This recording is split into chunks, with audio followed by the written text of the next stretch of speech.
அஸ்ஸலாமு அலைக்கும் வரஹ்மத்துல்லாஹி வபரகாத்துஹு.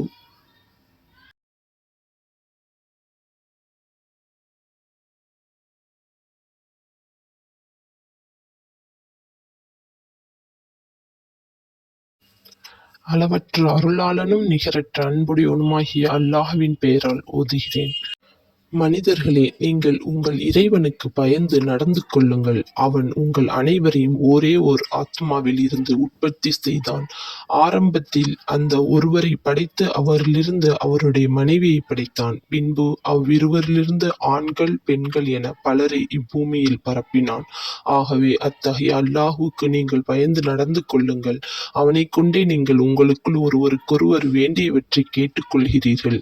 இன்னும் அல்லாஹுவுக்கு பயந்து இரத்தக்கலப்பு உறவினர்களிடம் அன்பாக நடந்து கொள்ளுங்கள். நிச்சயமாக அல்லாஹ் உங்களை கவனித்தவனாகவே இருக்கிறான்.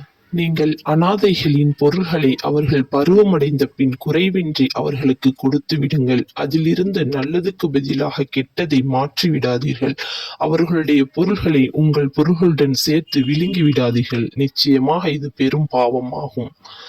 அனாதை பெண்களை திருமணம் செய்து கொண்டு அவர்கள் விஷயத்தில் நீதமாக நடக்க மாட்டோம் என நீங்கள் அஞ்சினால், மற்ற பெண்கள் உங்களுக்கு விருப்பமானவர்களை இரண்டாகவோ மூன்றாகவோ நான்காகவோ நீங்கள் திருமணம் செய்து கொள்ளலாம். அவ்வாறு பலரை திருமணம் செய்தால் அப்போது அவர்களுக்கிடையில் நீங்கள் நீதமாக நடந்து கொள்ள வேண்டும்.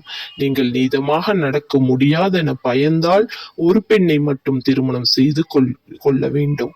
அல்லது நீங்கள் வாங்கிய அடிமை பெண்ணையே போதுமாக்கிக் கொள்ளுங்கள். நீங்கள் தவறு செய்யாமல் இருப்பதற்கு இதுவே சுலபமான வழியாகும். நீங்கள் திருமணம் செய்து கொண்ட பெண்களுக்கு அவர்களுடைய மகரை திருமண கட்டணத்தை கண்ணியமான முறையில் கொடுத்து விடுங்கள். அதில் இருந்து ஒரு சிறிதை அவர்கள் தங்கள் மனமாற உங்களுக்கு விட்டு கொடுத்தால் அதை நீங்கள் மகிழ்ச்சியுடன் புசிக்கலாம். அனாதைகளின் பொருள்களுக்கு பொறுப்பாளரான நீங்கள் அந்த அனாதைகள் புத்தி குறைவானவர்களாயிருந்தால், வாழ்க்கைக்கு ஆதாரமாக அல்லாஹ் அமைத்திருக்கும் உங்களிடம் உள்ள அவர்களின் பொருள்களை அவர்களிடம் ஒப்படைக்க வேண்டாம். எனினும் அவர்களுக்கு போதுமான உணவையும் அவர்களுக்கு வேண்டிய ஆடைகளையும் அதிலிருந்து கொடுத்து அவர்களுக்கு அன்பான வார்த்தைகளை கூறி நல்லறிவை புகட்டி வருவீர்களாக.